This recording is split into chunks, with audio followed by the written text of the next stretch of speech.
We have a question from a spiritual seeker, and I'm going to read.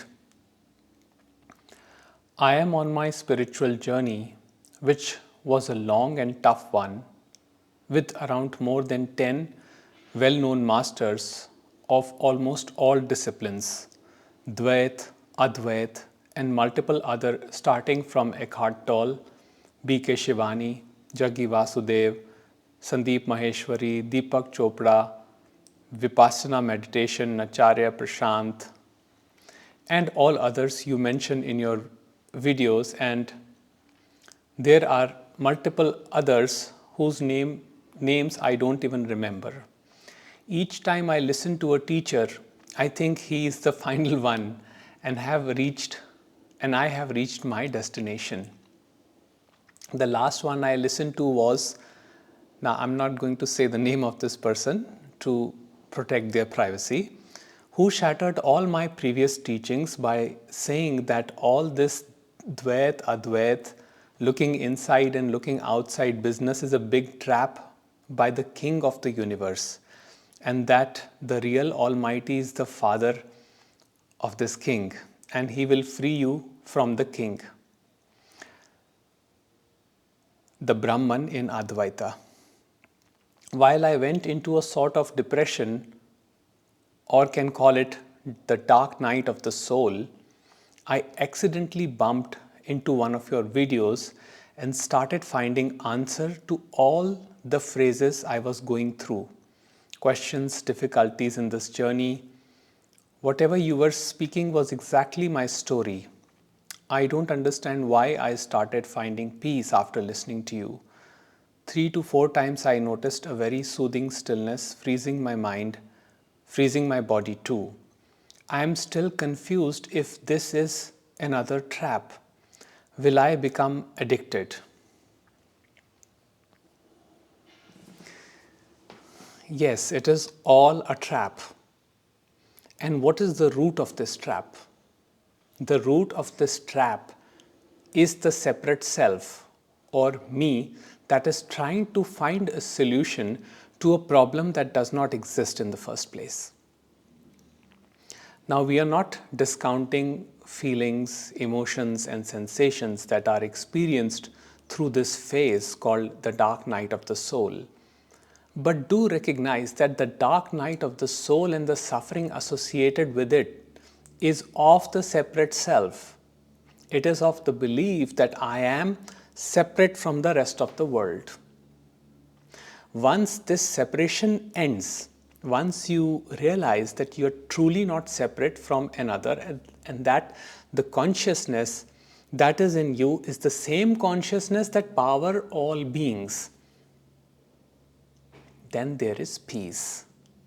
I won't even say peace of mind, although sometimes I do use that phrase, but I would call it simply peace in daily living. Now, any teacher, master who is promising you that something will take away your suffering, please be very cautious of that. I'm not a spiritual master or a guru or a teacher, and I do not make any claims that your suffering will be taken away by anything in this world that you know. So, objectification of truth, which most people do when they call Brahman or Atman, remember that that is the final understanding that the sages came to when they said, I am that. But that is not the beginning point. So, what will be good for you or bad for you will not be decided either by me or by any other master or guru. It will be decided by you and your own experience in life. See what brings you peace and happiness. If Vipassana brings you peace and happiness, then do Vipassana. If Kriya brings you peace and happiness, do Kriya. Each human organism has his or her own destiny, own separate process for awakening. But it is an impersonal process. It is it would be wrong to say that there is only one fixed path for spiritual understanding to happen and for the elimination of the dark night of the soul. So your confusion perhaps could be is that you are dabbling into too many teachings and listening to too many masters, whereas you just need to be. You need to be more in your own presence, which is your own being. And that itself will bring you peace. But yes, do rely on your own experience rather than what is being told to you. Because you know what happens when we start dabbling into different teachings and start following different masters, we are what Nisargadatta Maharaj would call as digging shallow wells. So it's better to dig one well and just go deep into it rather than dig small shallow wells, because that's not going to bring you peace. In fact, it's going to create more conflict and more confusion. Just see what resonates with you. See what brings you peace, and that will be the deciding factor, and not what any other person says, including myself.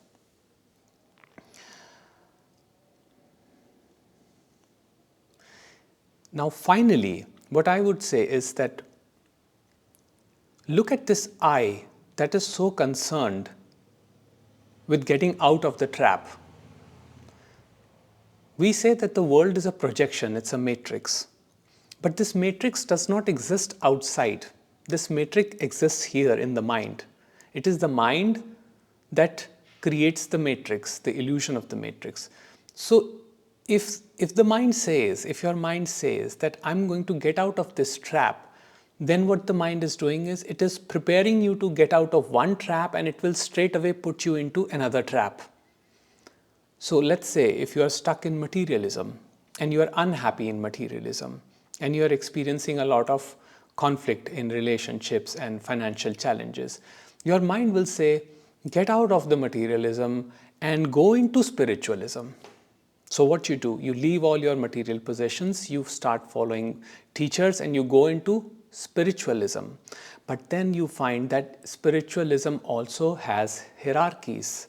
Spiritualism also have the same conflicts that were there in materialism, right? So what is the possibility for peace? The possibility for peace is only going within and seeing the mind for what it is. And yes, what that does is it dissolves this difference between the inner and the outer, which gives peace, because then there is no conflict. But till there is a conflict that I am suffering, that my life is suffering, that I need something, I need a grand spiritual experience to get out of the dark night of the soul, then I am simply perpetuating the suffering by trying to do something to end my dark night of the soul. You see, the dark night of the soul is very intricately tied up with the sense of personal identification. Because who experiences dark night of the soul? It is the separate self, the one who believes I am separate from the rest. But when there is this realization that all there is consciousness, and the one that believes he is separate from the rest does not exist, is simply an illusion. The observer is the observed. Then peace happens. Not peace of mind, but peace happens. And that peace becomes one's anchor, because that suspends the sense of personal volition that the individual carries within. Because when one feels that I am separate, then one lives with this idea that I have personal volition. Until that is there, the conflict will always remain. But when mind, having understood that it is an illusion, gives up the sense of personal volition, that is when our miseries begin to end. Now, life by nature is pain. So there is no escape from pain. But the pain has, in the moment, does not have to become suffering in horizontal time. So one can express in a given moment, express any emotions in a given moment. But what you'll find with this understanding, with this spiritual understanding, that whatever pain that is experienced in a given moment, it does not turn into a rambling or a ranting or a constant suffering in horizontal time. One does not live with guilt or shame or hatred or resentment towards others, because the difference between oneself and the other begins to diminish as there is recognition of the common principle in everything, which is the being. And where is the being? Being is simply here and now.